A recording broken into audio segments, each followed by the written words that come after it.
ప్రీతి ragging కు గురైంది. Saif mental గా వేధించాడని నిర్ధారణ. యాంటీ ర్యాగింగ్ కమిటీ రిపోర్ట్ యూజీసీకి పంపిస్తామన్న ప్రిన్సిపల్. ఆ నలుగురి వల్ల నరకం అనుభవించా, అందుకే ఆత్మహత్య. వారిని శిక్షించాలంటూ సాత్విక్ సూసైడ్ లెటర్. ఉమ్మడి పాలనలో సింగూరు, మంజీరాను ఎండబెట్టారు. సాగునీటి కోసం రైతులు ఇబ్బందులు పడ్డారన్న కేసీఆర్. గ్యాస్ ధరల పెంపుపై రేపు బీఆర్ఎస్ నిరసనలు. మహిళలంతా పాల్గొనాలన్న మంత్రి సత్యవతి రాథోడ్. ఉమ్మడి వరంగల్ జిల్లాలో ఎమ్మెల్యేలు వర్సెస్ ఎమ్మెల్సీలు. బీఆర్ఎస్ అధిష్టానానికి తలనొప్పిగా నేతల పంచాయతీ.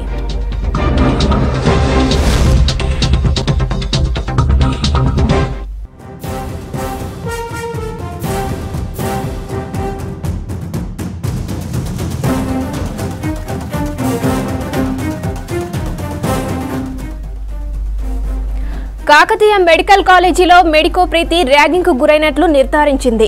యాంటీ ర్యాగింగ్ కమిటీ ప్రీతిని సైఫ్ మెంటల్ గా వేధించాడని తేల్చింది. 14 మంది సభ్యుల కమిటీ ప్రీతి ఇష్యూపై సుదీర్ఘంగా చర్చించింది. కమిటీ ముందు అనస్థీషియా హెచ్ఓడి నాగార్జునరెడ్డి విచారణకు హాజరయ్యాడు. ఇతర ప్రొఫెసర్లు ఆ రోజు డ్యూటీలో ఉన్నవారి నుంచి కమిటీ రిటర్న్ గా వివరణ తీసుకుంది. ఈ రిపోర్టును సీల్డ్ కవర్లో యూజీసీకి నివేదిక పంపిస్తామని ప్రిన్సిపల్ డాక్టర్ మోహన్ దాస్ తెలిపారు.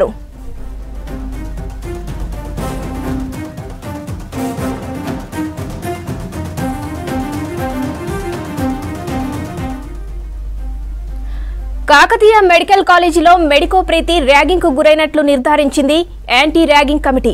ప్రీతిని సైఫ్ మెంటల్ గా వేధించాడని తేల్చింది. 14 మంది సభ్యుల కమిటీ ప్రీతి ఇష్యూపై సుదీర్ఘంగా చర్చించింది. కమిటీ ముందు అనస్థీషియా హెచ్ఓడి నాగార్జునరెడ్డి విచారణకు హాజరయ్యాడు. ఇతర ప్రొఫెసర్లు ఆ రోజు డ్యూటీలో ఉన్నవారి నుంచి కమిటీ రిటర్న్ గా వివరణ తీసుకుంది. ఈ రిపోర్టును సీల్డ్ కవర్లో యూజీసీకి నివేదిక పంపిస్తామని ప్రిన్సిపల్ డాక్టర్ మోహన్ దాస్ తెలిపారు.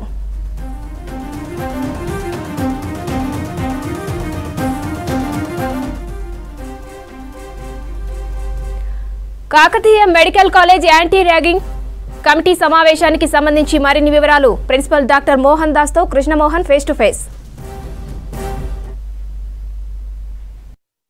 కాకతీయ మెడికల్ కాలేజీలో ప్రీతి మరణం తర్వాత యాంటీ ర్యాగింగ్ కమిటీ సమావేశం జరిగింది. ఈ సమావేశంలో ఏమేమి చర్చించారు, ఏ అంశాలు వచ్చాయని మనతో మాట్లాడేందుకు college principal doctor Mohan Das ఆయనతో మాట్లాడదాం. సార్, దాదాపు సుదీర్ఘంగా మీ కమిటీ సమావేశం జరిగింది. ఏ అంశాల మీద చర్చకు జరిగింది?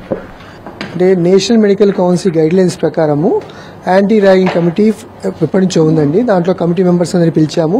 14 మంది, నాతో కలిపి 14 మంది మెంబర్స్ ఉంటే దాంట్లో ఒకళ్ళు పవన్ అనే వాళ్ళు తప్ప మిగతా 13 మంది ఈ కమిటీ మీటింగ్ అటెండ్ అయ్యారు. సో సుదీర్ఘమైన చర్చలు జరిగాయి. అంతకుముందు ఉన్న విట్నెస్లు అందరినీ కూడా పిలవడం జరిగింది. జిఎంహెచ్లో పిఎస్సీ అయినప్పుడు కానీ, డ్యూటీలో ఉన్నవాళ్ళు కానీ, తర్వాత కౌన్సిలింగ్ అయినప్పుడు కానీ ఉన్న అందరూ డాక్టర్లను పిలిపించి కూలంకషంగా డిస్కషన్ చేశారు. సో కమిటీ అందరూ యునానిమస్గా డిసైడ్ చేసిందంటే ఆ అమ్మాయి ఇంతకుముందు అంటే ఆ ఇన్సిడెంట్ కంటే ముందు మండే 20th కంటే ముందు 3-4 సార్లు ఇద్దరికి ఇంటరాక్షన్ అయినట్టు, దాంట్లో ఆయనను వర్క్ సరిగా చేయట్లేదు అని పాయింట్అవుట్ చేయటము, ఇంత సరిగా వర్క్ లేదని పాయింట్అవుట్ చేయడం జరిగింది. కానీ ఆమెను ఫిజికల్గా కానీ వేరే ఉమెన్గా ఎటువంటి హెరాస్మెంట్ కాలేదు. కానీ ర్యాగింగ్ యాక్ట్ ప్రకారము ఫిజికల్గా కానీ మెంటల్గా కానీ హెరాస్ చేసినా ర్యాగింగ్ కింద వస్తుంది. సో మెంటల్గా ఆమెకి ఈమె వర్క్ సరిగ్గా చేయట్లేదు అనేది హెరాస్మెంట్ అయినట్టుగా ర్యాగింగ్ కమిటీ నిర్ణయించింది. తప్ప ఇంకా వేరే రకమైన హెరాస్మెంట్ కాలేదు. సో ర్యాగింగ్ డెఫినేషన్ ప్రకారము మెంటల్ హెరాస్మెంట్ కూడా ర్యాగింగ్ కిందే వస్తుంది. కాబట్టి అందరూ కమిటీ యునానిమస్ గా ర్యాగింగ్ జరిగిందని నిర్ధారించారు. వీటికి సంబంధించి ఎన్ని రోజుల ముందు నుంచి సైఫ్ కు వీళ్ళకు మధ్య ఈ వేధింపులు కావచ్చు, మెంటల్ గా మీరు చెప్తున్నట్టుగా సఫర్ చేసింది ఎన్ని రోజుల నుంచి జరుగుతున్నది ఇది? ఇవన్నీ ఎంక్వైరీలో ఉన్నాయి. వాళ్ళ దగ్గర వాట్సాప్ మెసేజ్ ఉన్నారు.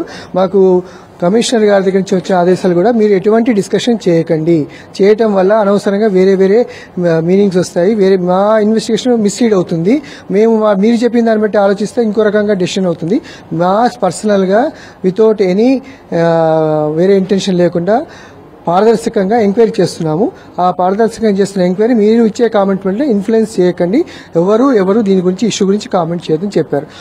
మీ కమిటీలో ఎవరెవరిని పిలిచారు, ఎవరెవరితో మాట్లాడారు? మీ కమిటీ మెంబర్లు కాకుండా ఇంకెవరైనా హెచ్ఓడీలతో కానీ లేకపోతే ఇంకా మిగతా వాళ్ళతో మాట్లాడారా? ఆ హెచ్ఓడీకి సంబంధించి కూడా ఎన్ఎంసీ రూల్స్ ప్రకారం 14 కమిటీ మెంబర్స్ ఉన్నారండి.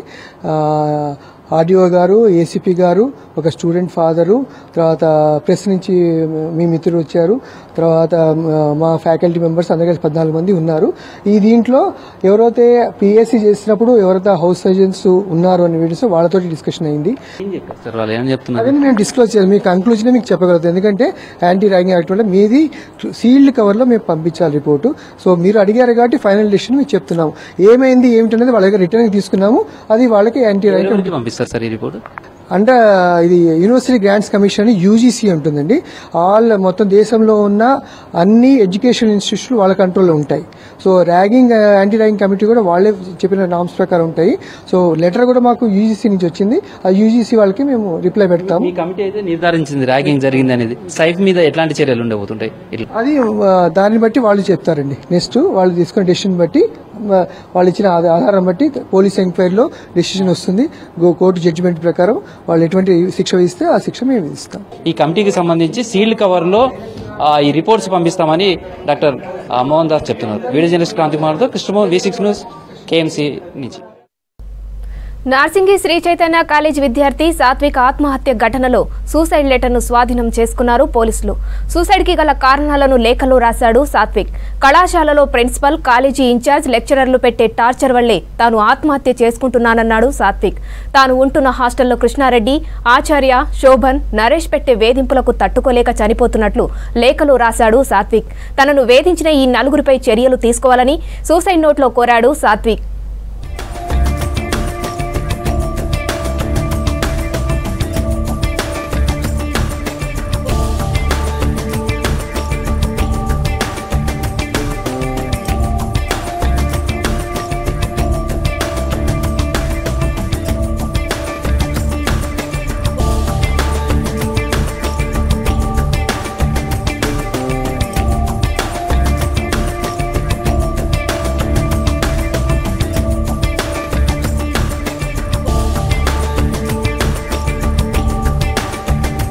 ఉమ్మడి రాష్ట్రంలో సాగునీటి కోసం రైతులు తీవ్ర ఇబ్బందులు పడ్డారన్నారు సీఎం కేసీఆర్. తెలంగాణ వచ్చిన తర్వాత సాగు కష్టాలు తీరాయన్నారు. కామారెడ్డి జిల్లా తిమ్మూరులో పర్యటించారు ముఖ్యమంత్రి. ఉమ్మడి పాలనలో సింగూరు, మంజీరను ఎండబెట్టారన్నారు సీఎం కేసీఆర్. సమస్యలపై అప్పటి పాలకులతో మాట్లాడినా పరిష్కారం కాలేదన్నారు. తిమ్మాపూర్ ఆలయానికి 7 కోట్లు మంజూరు చేశారు సీఎం. సీఎం స్పెషల్ ఫండ్ నుంచి బాన్స్వాడకు 50 కోట్ల రూపాయలు మంజూరు చేస్తున్నట్లు ప్రకటించారు. కామారెడ్డి జిల్లా తిమ్మాపూర్లో నిర్వహించిన కృతజ్ఞత సభకు హాజరయ్యారు కేసీఆర్. ఈ టెంపుల్ డెవలప్ చేయాలని చెప్పి వారికి నేను ఇంకొక 7 కోట్లు కూడా ఈ రోజే మంజూరు చేస్తాం. మంజీర నది మీద తెలంగాణ హైదరాబాద్ స్టేట్ గా ఉన్నప్పుడు దేవునూరు అని చెప్పి ఒక 50 TMCలతో ప్రాజెక్టు ఆ రోజుల్లో తలపెట్టారు. దాని స్థానంలో దాన్ని కుదిచ్చి 50 TMCల నుంచి తక్కువ చేసి 30 TMCలు చేసి సింగూరు ప్రాజెక్టు కట్టినారు. మనం సింగూరు కోల్పోయినాం. ముఖ్యమంత్రి యొక్క స్పెషల్ డెవలప్మెంట్ ఫండ్ నుంచి ఒక 50 కోట్ల రూపాయలు బాన్స్వాడ నియోజకవర్గానికి నేను అనౌన్స్ చేస్తా ఉన్నాను. అంతకుముందు తిమ్మాపూర్ వెంకటేశ్వర కళ్యాణోత్సవంలో పాల్గొన్నారు సీఎం కేసీఆర్ దంపతులు. దాతల సహకారంతో స్వామివారికి చేయించిన 2 కిలోల బంగారు కిరీటాన్ని కేసీఆర్ చేతుల మీదుగా అర్చకులకు సమర్పించారు. కేసీఆర్ కు పూర్ణ కుంభంతో ఘన స్వాగతం పలికారు ఆలయ అర్చకులు. తర్వాత ఆలయంలో ప్రత్యేక పూజలు చేశారు. ముఖ్యమంత్రి పర్యటనతో నిజామాబాద్ ఉమ్మడి జిల్లాలో బీజేపీ నేతలను ముందే అరెస్ట్ చేశారు పోలీసులు. దీనిపై బీజేపీ నేతలు ఆగ్రహం వ్యక్తం చేశారు. ప్రశ్నించకుండా ప్రభుత్వం అణిచివేసేందుకు ప్రయత్నిస్తోందని మండిపడ్డారు. వచ్చే ఎన్నికల్లో రాష్ట్రంలో బీజేపీ అధికారంలోకి రావడం ఖాయమన్నారు ఆ party state chief Bandi Sanjay. Telangana ప్రజలే కమలం పార్టీ నేతలకు భరోసా ఇస్తున్నారని తెలిపారు. 18 రోజుల్లో 11,123 స్ట్రీట్ కార్నర్ మీటింగ్లను నిర్వహించి సరికొత్త రికార్డు సృష్టించామన్నారు. స్ట్రీట్ కార్నర్ మీటింగ్ల విజయవంతంపై కేంద్ర నాయకత్వం అభినందించినట్టు బండి సంజయ్ తెలిపారు. పార్టీ స్టేట్ ఆఫీస్లో street corner meeting incharge Kasam Venkateswarlu సహా కమిటీ సభ్యులను బండి సంజయ్తో పాటు మహిళా మోర్చా జాతీయ అధ్యక్షురాలు వనతి శ్రీనివాసన్ను ఘనంగా సన్మానించారు. బాధ్యతాయుతమైన పాత్ర పోషించే ప్రయత్నం చేస్తున్నది. ఇలా టీఆర్ఎస్ పార్టీని బీఆర్ఎస్ పార్టీని ఎదుర్కొనే పార్టీ భారతీయ జనతా పార్టీ. ప్రజలు భారతీయ జనతా పార్టీ ప్రత్యామ్నాయం చూస్తున్నారు, మార్పు కోరుకుంటున్నారు. ఆ మార్పు భారతీయ జనతా పార్టీ ద్వారా సాధ్యమని చెప్పి భావిస్తున్నారు. బీజేపీకి అండగా ఉంటున్నారు. ఈ పరిస్థితుల్లో అనేక ఆందోళన కార్యక్రమాలు చేస్తున్నాం, ప్రజాస్వామ్యంగా ఇస్తున్నాం, ప్రజా సంగ్రామ యాత్ర చేస్తున్నాం, ఇటువంటి నిన్న కార్నర్ మీటింగ్ చేస్తున్నాం. కానీ బీఆర్ఎస్ పార్టీ నాయకులు భరిస్తలేరు. ఇలా తట్టుకోలేక భరించలేక ఇలా భారతీయ జనతా పార్టీకి ప్రజల అండ ఉంది, భారతీయ జనతా పార్టీ చూసుకోబోతున్నది, అధికారం రాబోతుందని చెప్పి ఒక డిప్రెషన్లో ఇవాళ బీఆర్ఎస్ పార్టీ కార్యకర్తలు కానీ పోలీసులు ఉపయోగించి బీజేపీ కార్యకర్తలను దాడి చేసే ప్రయత్నం చేస్తున్నారు. రాష్ట్ర ముఖ్యమంత్రి ఇలా ప్రజా సమస్యలు తీసుకొని ప్రజలకు అందుబాటులో ఉండి ఆ సమస్యను పరిష్కరించే ప్రయత్నం చేస్తే, ప్రజలు తిరిగే ప్రయత్నం చేస్తే ఇలా మాకు ఇబ్బంది ఉండదు. ముఖ్యమంత్రి తిరుగుతున్నాడు కాబట్టే బీఆర్ఎస్ పార్టీ నాయకులు పైసలు చంపుకోవడానికి వాళ్ళు పూర్తి సమయాన్ని వెచ్చిస్తున్నారు కాబట్టి ఇబ్బందులు కష్టాలను ప్రజలకు భరోసా కల్పించడానికి, ఒక ఆత్మవిశ్వాసం పెంపొందించడానికి మేము తిరుగుతున్నాం. ఎక్కడ కూడా భారతీయ జనతా పార్టీ పొలైట్గా అవుతున్నాం, మేము ప్రజాసంబద్ధంగా అవుతున్నాం. మేము ఇటువంటి పరిస్థితుల్లో దాడులు చేసి అడ్డుకోవాలని చెప్పి ఒక కుట్ర బీఆర్ఎస్ పార్టీ చేస్తున్నది. దాడులు చేస్తే ఆపే పార్టీ భారతీయ జనతా పార్టీ కాదు, దాడులు చేస్తే తోక ముడుచుకొని పోయే పార్టీ భారతీయ జనతా పార్టీ కాదు. అనేక సందర్భాల్లో గుణపాఠం చెప్పినాం, దాన్ని గుణపాఠం చెప్పడానికి సిద్ధంగా ఉన్నాం. జగిత్యాల పట్టణంలోనే తహసీల్దార్ ఆఫీస్ ముందు డబుల్ బెడ్రూమ్ ఇళ్ల లబ్ధిదారులు ఆందోళనకు దిగారు. పట్టణ పరిధిలో మొత్తం 3,335 మంది అర్హులను గుర్తించారు. వీరికి సంబంధించిన క్యాస్ట్ ఇన్కమ్ సర్టిఫికేట్ల కోసం తహసీల్దార్ ఆఫీస్కు పెద్ద ఎత్తున లబ్ధిదారులు తరలివచ్చారు. అయితే ఆర్ఐ ఒక్కడే ఉండడంతో సర్టిఫికేట్ల జారీలో ఆలస్యం జరుగుతుందని లబ్ధిదారులు ఫైర్ అవుతున్నారు. 3 రోజుల్లోనే సర్టిఫికేట్లను అందజేయాలని అధికారులు ఆదేశాలు జారీ చేశారు. అయితే 3 రోజుల్లో ఎలా సాధ్యమవుతుందని ప్రశ్నిస్తున్నారు లబ్ధిదారులు. మరోవైపు పేదలకు ఇండ్లు ఇవ్వకుండా అనర్హులకు ఇండ్లు కేటాయిస్తున్నారని ఆరోపిస్తున్నారు లబ్ధిదారులు. బెడ్రూమ్లు ఇచ్చారు, లేని వాళ్ళకేమో మొత్తానికి ఇయ్యలేరు. భర్త లేడు, సంపాదన లేదు, ముగ్గురు కావాలి కూలి చేసి లేని వాళ్ళకి కొట్టి పారేయుర్రి. భర్తలు ఉన్నారు, పిల్లలు ఉన్నారు, అబ్బాయి వాళ్ళు ఉన్నారు, అందులో సాదుకుంటారు, పట్టంత సంపాదన ఉన్నది. లేని వాళ్ళకి ఇయ్యుర్రి. ఓట్ల కోసం వస్తుంటప్పుడు రావద్దు లేని వాళ్ళ దగ్గర. ఇట్లా అయిపోవట్టే మేము ఏడుకోడు, ఇక మాకు తెలుస్తే ఒకటి తెస్తే ఒకటి తెలియకపోయి కుక్కలు కస్తుంది. మేము అన్నం లేదు, మంచినీళ్ళు లేవు, కొద్దిగా లేచి నుంచి ఇదే తిరుగుడు అవుతుంది మా పరిస్థితి. మమ్మల్ని ఎంత సర్టిఫికెట్ క్యాస్ట్ అడిగింది సార్, మాకేమో లేకపోయి ఇన్ని రోజులు వస్తుంది. ముందు చెప్పలేరా? మాకు ముందు ఏం చెప్పకపోయారు, ఇప్పుడు ఎక్కిన చెప్పింది కదా సార్. ఎన్ని రోజులు టైం ఇచ్చారు? ఎన్ని రోజులు? 3 రోజులు టైం ఇచ్చారు సార్. ఈ 3 రోజుల్లో మరి మాకు ఎట్లా అవుతుంది సార్? మేము ఏడుకోవు. మరి ఏ సార్ మాకు రిప్లై ఇస్తాడు, మరి మాకు ఏ సార్ దగ్గర పోవడు, మాకు ఏ సార్ ఛాన్స్ ఇస్తాడో తెలియదు సార్. మరి మాకు ఎక్కడ పోవడు, మరి ఎమ్మెల్యే దగ్గర పోవడా, మరి సంజీవ్ కుమారా, మరి మాకు ఎవరు వస్తారు, ఎవరు ఇస్తారు? ఇక డబుల్ బెడ్రూమ్ మన కుక్కలు దింపుతుంది, మాకు ఎక్కడ పోవడు. మరి మేము ఏడుకోవచ్చు. डबल बेडरूम के लिए जब इंक्वायरी करे थे, जब भी जो है ना अलॉटमेंट करते कैस्ट और इनकम सर्टिफिकेट के लिए, तो आज पब्लिक जो है ना तैयार रखी थी. आज इनको इतना परेशान कर रहे जो है यहाँ पर पटवारी गेट लगा दिए और पटवारी गिरदावर नहीं मिल रहे, पूरे लोग परेशान हैं. और लिहाजा मैं गुजारिश कर रहा हूँ कि इमीडिएटली एमएलए साहब एक्शन लिया जाए और एक्शन लेके जो है ना इनके लिए कुछ वक्त दिया जाए कैस्ट और इनकम सर्टिफिकेट बनाने के लिए. और मी सेवा में भी जो है ना वहाँ पर भी जो है पैसे टू मच ले रहे मुझे मालूम हुआ. इसके ऊपर इमीडिएटली जो है एमएलए साहब एक्शन लिया जाए. సంగారెడ్డి జిల్లాలో వైరల్ ఫీవర్స్ తో ఆసుపత్రుల చుట్టూ తిరుగుతున్నారు జనాలు. ఇన్ఫెక్షన్, వాంతులు, విరోచనాలు, జ్వరాలతో ఇబ్బందులు పడుతున్నారు చిన్నారులు. వెదర్ చేంజెస్ తో జ్వరాలు వస్తున్నాయంటున్నారు డాక్టర్లు.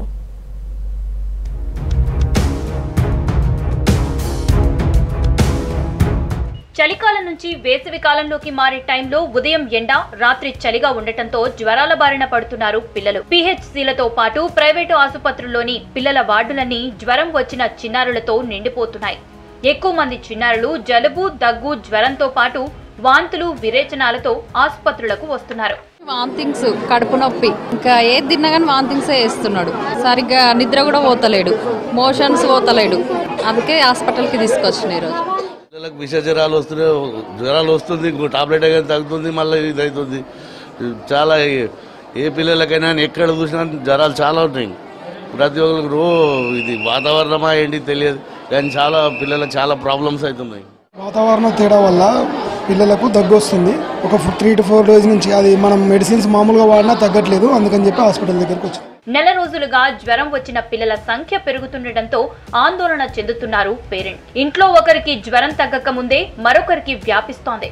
దీంతో పిల్లలతో పాటు కుటుంబ సభ్యులంతా ఆసుపత్రిలో చేరే పరిస్థితి ఏర్పడింది. వాతావరణంలో మార్పుల వల్లే పిల్లలకు జ్వరాలు వస్తున్నాయంటున్నారు డాక్టర్లు. ఫుడ్ ఇన్స్పెక్టర్ల వల్ల వాంతులు విరోచనాలు అవుతున్నాయంటున్నారు. ఈ సీజన్ ఇప్పుడు చలికాలం పోయి ఎండాకాలం నుంచి జరిగే సీజన్లో వాటర్ వల్ల అయితేంది, బయట కూల్ డ్రింక్స్ వల్ల అయితేంది, ఏదైనా కొన్ని కారణాలతోటి సీజన్ వాతావరణంలో వచ్చే మార్పులతోటి కూడా ఈ దగ్గు, జ్వరము అటువంటి కొంచెం ఎక్కువ వస్తున్నాయి. ఎస్పెషల్లీ చిన్నపిల్లలకి ఈ బయట ఫుడ్ షాప్లలో అక్కడిక్కడ ఐస్ క్రీమ్స్ ఇటువంటివి కొడతాం వల్ల బాగా ఇన్ఫెక్షన్స్ వస్తున్నాయి. సో అవి అవాయిడ్ చేయడం వల్ల రాకుండానే చేసుకోవచ్చు. బయట ఎక్కడ బేకరీలైనా కేక్స్ దొరుకుతాయి, అలాంటి వాళ్ళల్లో ఫుడ్ పాయిజనింగ్ అవ్వడము. దాంతోపాటు మనం బయట తినే చికెన్, ఈ ఆయిల్ చికెన్ అన్ని కూడా వీటిలలో ఫుడ్ పాయిజనింగ్. సో బయట ఏ ఫుడ్ తిన్నా ఇది చూసుకొని తినండి. ఫ్రెష్నెస్ ఎక్కడ కరెక్ట్గా ఉందో మీరే గ్రహించుకోండి, అక్కడనే మాత్రమే తినండి. అనవసరంగా ఫుడ్ పాయిజనింగ్ అనేది ఎంత ఈజీగా ట్రీట్ చేయొచ్చో అంత ప్రాణాంతకం ఉంటుంది. చిన్నారులు బయటి ఫుడ్స్ తినకుండా పేరెంట్స్ జాగ్రత్తలు తీసుకోవాలంటున్నారు డాక్టర్లు. చిన్నపాటి జాగ్రత్తలు పాటిస్తే జ్వరాల బారిన పడకుండా పిల్లలను కాపాడుకోవచ్చంటున్నారు.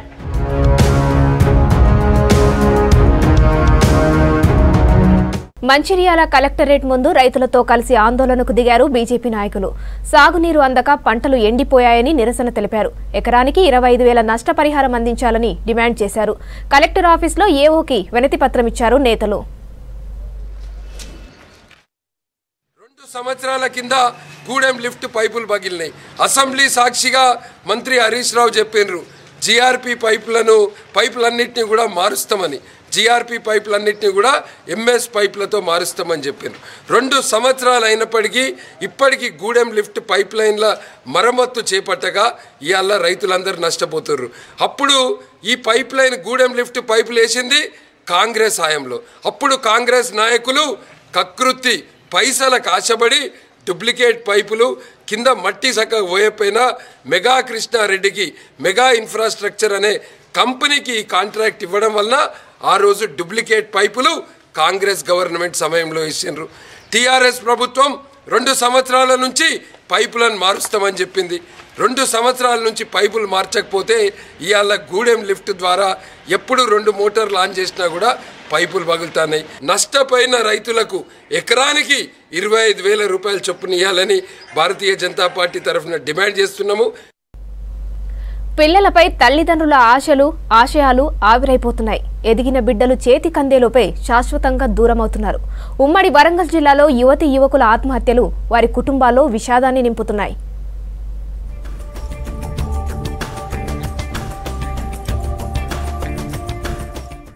సమస్యకు పరిష్కారాన్ని ఆలోచించకుండా తొందరపడి ప్రాణాలు తీసుకుంటున్నారు యువకులు.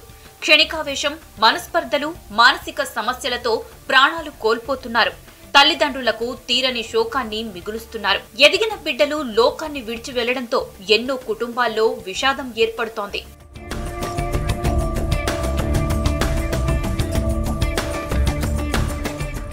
Warangal Kakatiya medical college PG వైద్య విద్యార్థిని దారావత్ ప్రీతి సీనియర్ వేధిస్తున్నాడని ఆత్మహత్యాయత్నం చేసింది. నిమ్స్ లో చికిత్స పొందుతూ కన్నుమూసింది. భూపాల్పల్లికి చెందిన అక్షిత తన ఫోటోలు ఇతరులకు పంపించారన్న మనస్తాపంతో సూసైడ్ చేసుకుంది. హన్మకొండ జిల్లా ఎల్కతుర్తి మండలం గోపాల్పూర్ కు చెందిన పోగుల ఉషారాని జయశంకర్ భూపాల్పల్లి జిల్లాకు చెందిన యువకుడు ప్రేమించి మోసం చేశాడన్న బాధతో ఆత్మహత్యకు పాల్పడింది.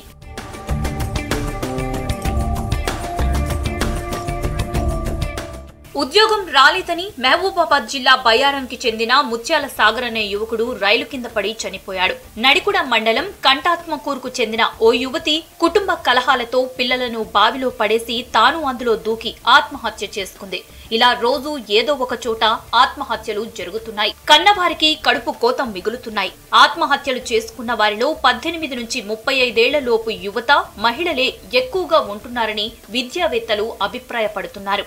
ఉన్నత విద్యావంతులై ఉండి పీజీలు చేసిన వాళ్ళు ఈ పరిస్థితుల్లో ఇలాంటి అగాత్యాలకు పాల్పడడం అనేది కరెక్ట్ కాదు. వ్యక్తి చేసి ఉండొచ్చు, చేసిన సమస్యను ముందుబడేసి నువ్వు ఏంటో నిలబెట్టుకున్నట్లయితే ఆ వ్యక్తి మీద వాళ్ళకు ప్రాబ్లం కాకుండా చేయగలుగుతాడు.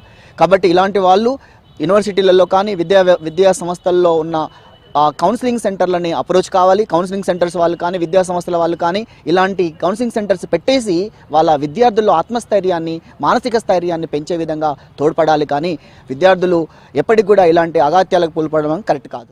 రాష్ట్రంలో 2020లో 430, 2021లో 459 మంది 10వ తరగతి నుంచి పీజీ మెడిసిన్ స్టూడెంట్స్ వరకు ఆత్మహత్యలకు పాల్పడినట్లు పోలీసు రికార్డులు చెబుతున్నాయి.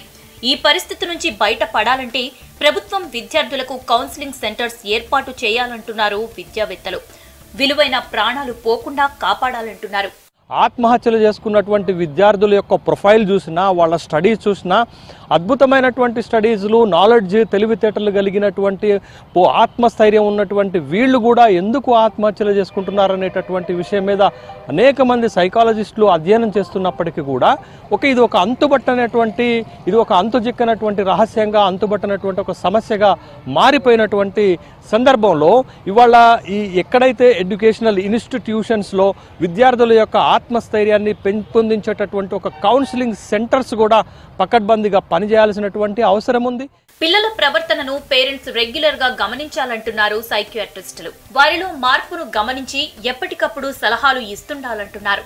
ప్రతికూల పరిస్థితులను తట్టుకునేలా వారిని తయారు చేయాలంటున్నారు. సో తల్లిదండ్రులకు, గురువులకు, సోషల్ మీడియా మిత్రులకు, లేకపోతే మీడియా మిత్రులకు, పొలిటీషియన్స్కు, బ్యూరోక్రాట్స్కు అందరికీ ఒకే ఒక విన్నపం ఏంటి అంటే ఈ 25 లోపున్న పిల్లలు అందరూ కూడా ప్రోన్ ఫర్ సూసైడ్ అనే విషయం మనం గుర్తుంచుకోవాలి.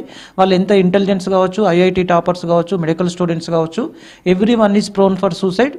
సో ప్రతి ఒక్కరి పట్ల ప్రత్యేకమైన జాగ్రత్త తీసుకోవాలి. వాళ్ళ మనసు నొచ్చుకోకుండా వాళ్ళకు అర్థమయ్యే విధంగా చెప్పాలి. వాళ్ళకి తగినంత టైం కేటాయించాలి.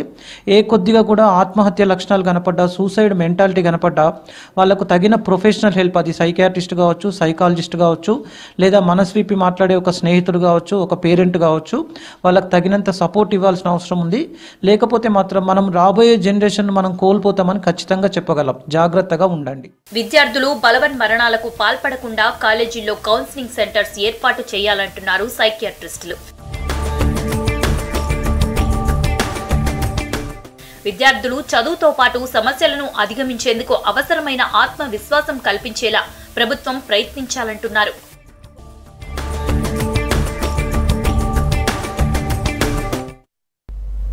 నల్గొండ జిల్లా కోదాడ మున్సిపాలిటీలోనే పలు కాలనీలు కాలుష్య కోరల్లో చిక్కుకున్నాయి.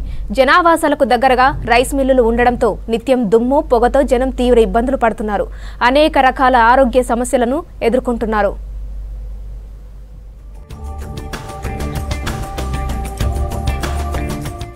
సూర్యాపేట జిల్లాలో రైస్ మిల్లుల నుంచి వచ్చే కాలుష్యంతో తీవ్ర ఇబ్బందులు పడుతున్నారు జనం. కోదాడ మున్సిపాలిటీ పరిధిలోని తమ్మర బండపాలెం, కొమరబండ, కేఎల్ఆర్ కాలనీ, సాలార్జంగ్పేట్, వెంకటేశ్వర నగర్లో 20 మిల్లులున్నాయి. గంటల తరబడి మిల్లులు మర ఆడించడంతో పెద్ద ఎత్తున దుమ్ము సమీప కాలనీల్లోకి వస్తోంది. ఈ కాలుష్యం వల్ల శ్వాసకోశ సమస్యలు, చర్మ వ్యాధులు, ఊపిరితిత్తులు, కంటి సమస్యలు వస్తున్నాయంటున్నారు జనం. పశువులు అనారోగ్యం బారిన పడుతున్నాయంటున్నారు.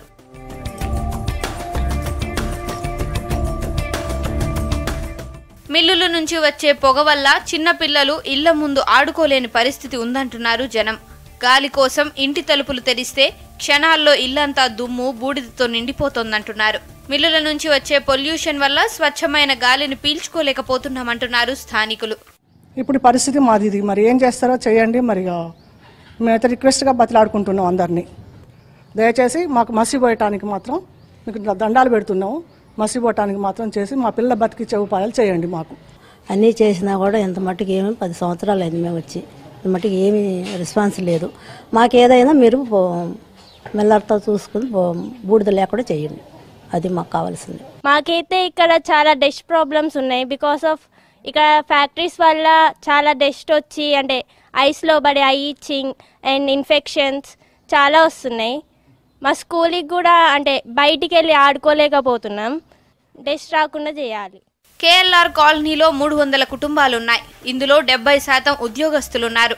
బైక్పై ఆఫీసులకు వెళ్లే సమయంలో కళ్లల్లో దుమ్ముపడి ప్రమాదాలకు గురవుతున్నామని ఆవేదన వ్యక్తం చేస్తున్నారు స్థానికులు. అధికారులు, స్థానిక ప్రజాప్రతినిధులకు ఎన్నిసార్లు సమస్య చెప్పుకున్నా ఫలితం లేదంటున్నారు. రైస్ మిల్లుల యాజమాన్యం పట్టించుకోవడం లేదని ఆగ్రహం వ్యక్తం చేశారు. అధికారులు పట్టించుకోకపోవడంతో పొల్యూషన్ బోర్డుకు ఫిర్యాదు చేశామన్నారు స్థానికులు. ఇంతమంది దాదాపుగా 300 కుటుంబాలు నివసిస్తున్నాయి. అంటే ఒక చిన్న విలేజ్ లాంటిది.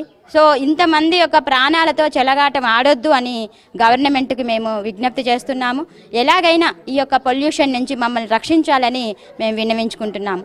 పిల్లలకి ఫ్రీక్వెంట్గా జలుబులు దగ్గులు వస్తున్నాయండి. అవి తగ్గట్లేదు. ఈ డస్ట్ వల్ల బాగా ఇన్ఫెక్షన్ అవుతున్నారు పిల్లలు. స్కిన్ ఎలర్జీస్ వస్తున్నాయి.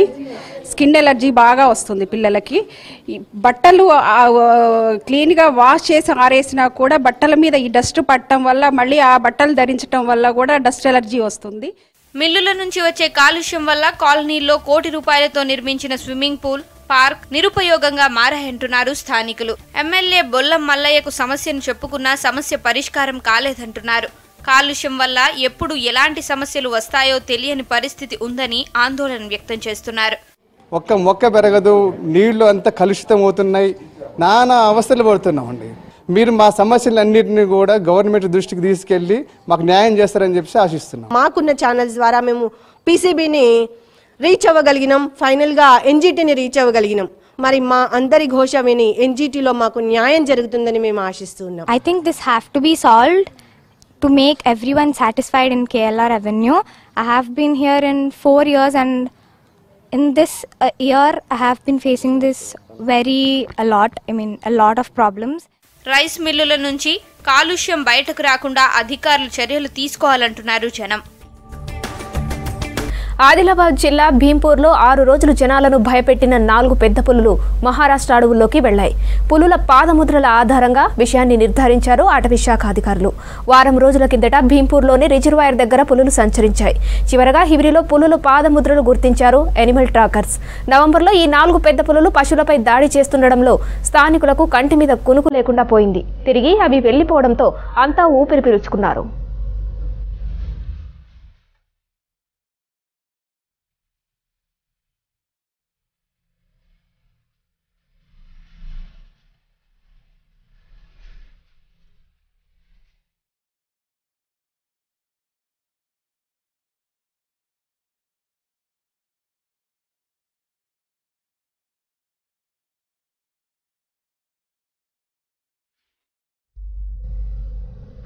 పాఠశాలలో పరిశుభ్రతను పరిశీలించవలసిన బాధ్యత ఉపాధ్యాయులదేనన్నారు జనగామ ఎమ్మెల్యే ముత్తిరెడ్డి యాదగిరిరెడ్డి. జనగామ జిల్లా లింగంపల్లిలోని ప్రభుత్వ పాఠశాలలో నిర్మించిన library, modal class room, kitchen షెడ్లను ఆయన ప్రారంభించారు. తర్వాత పాఠశాలలో పర్యటించి వసతులను పరిశీలించారు. బాత్రూంలు అపరిశుభ్రంగా ఉండడంతో ప్రిన్సిపాల్పై ఆగ్రహం వ్యక్తం చేశారు. చీపురు పట్టుకుని బాత్రూంలు శుభ్రం చేశారు ఎమ్మెల్యే.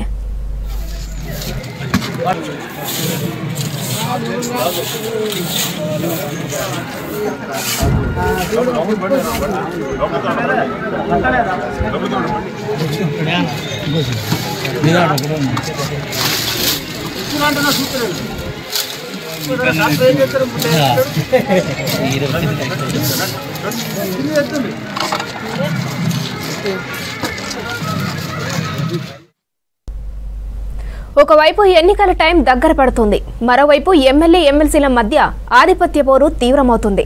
నిన్నటి వరకు చాప కింద నీరులా ఉన్న వర్గపోరు ఇప్పుడు రచ్చకెక్కుతుంది. కొందరు బహిరంగంగానే తమ ఆధిపత్యాన్ని ప్రదర్శిస్తుండడంతో అధిష్టానం తలలు పట్టుకుంటుంది. ఉమ్మడి వరంగల్ జిల్లాలో నేతల పంచాయతీపై ప్రత్యేక కథనం.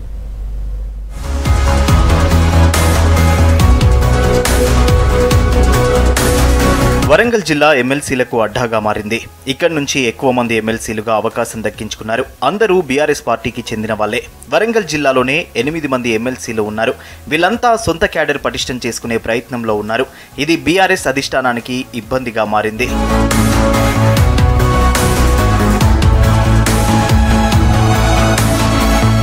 Station Ghanpur MLA Rajaiah, MLC Kadiyam Srihari ఒకప్పుడు వేర్వేరు పార్టీలలో ఉండి ఒకరిపై మరొకరు పోటీపడ్డ ప్రత్యర్థులు.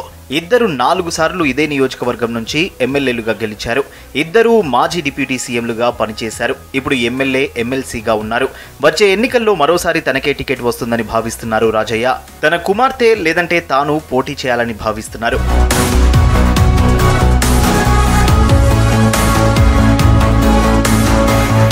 భూపాలపల్లి నియోజకవర్గంలోనే MLA Gandra Venkataramana Reddy versus MLC Madhusudhanachari ఆధిపత్య పోరు రచ్చకెక్కింది.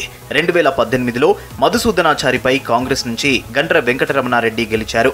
ఆ తర్వాత గులాబీ గూటికి చేరారు. మాజీ స్పీకర్కు ఎమ్మెల్సీ అవకాశం ఇచ్చారు. ఎమ్మెల్సీ కవిత, కేటీఆర్ సభలోనూ ఇరు వర్గాలు తమ బలాబలాలను ప్రదర్శించారు. చివరకు కేటీఆర్ గండ్ర ఎమ్మెల్యేగా, చారి ఎమ్మెల్సీగా సేవలు అందిస్తారని చెప్పాల్సి వచ్చింది.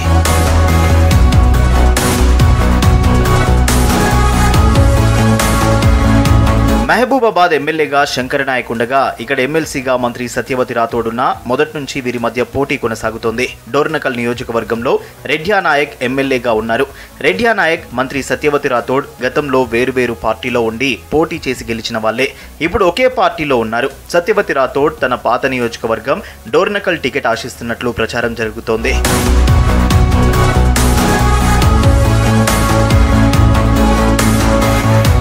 వరంగల్ తూర్పు నియోజకవర్గంలో ఎమ్మెల్యేగా నన్నపనేని నరేందర్ ఉండగా ఎమ్మెల్సీగా బస్వరాజు సారయ్య, మండలి వైస్ చైర్మన్ బండ ప్రకాష్ ఉన్నారు. బస్వరాజు సారయ్య ఇదే నియోజకవర్గంలో 3 సార్లు ఎమ్మెల్యేగా గెలిచారు. సారయ్య ఎమ్మెల్యే టికెట్ కోసం ప్రయత్నిస్తున్నట్లు తెలుస్తోంది. హుజూరాబాద్ ఓటమి తర్వాత ఎంపీగా ఉన్న బండ ప్రకాష్ ను ఎమ్మెల్సీగా చేశారు. మంత్రి పదవి వస్తుందనుకున్నా చివరకు మండలి వైస్ చైర్మన్ పదవితో సరిపెట్టుకోవాల్సి వచ్చింది. దీంతో ఈ సామాజిక వర్గం నుంచి ఒకరిద్దరికి టికెట్ ఇవ్వొచ్చని పార్టీలో చర్చ జరుగుతోంది. బండ ప్రకాష్ ను ఇదే నియోజకవర్గం నుంచి పోటీ చేయించే అవకాశం ఉండడంతో రాజకీయ సమీకరణాలు మారుతున్నాయి.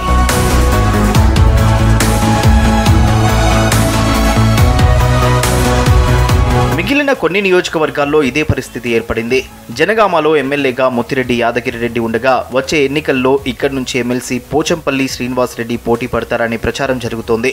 వరంగల్ పశ్చిమ నుంచి పల్లా రాజేశ్వర్ రెడ్డి టికెట్ కోసం ప్రయత్నిస్తున్నారన్న ప్రచారం జరుగుతోంది.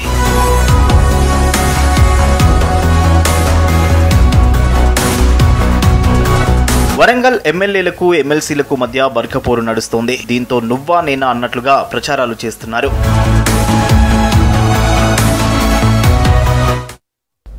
ఇవి ఇప్పటివరకున్న అప్డేట్స్. మరిన్ని అప్డేట్స్ కోసం కీప్ వాచింగ్ V6 న్యూస్.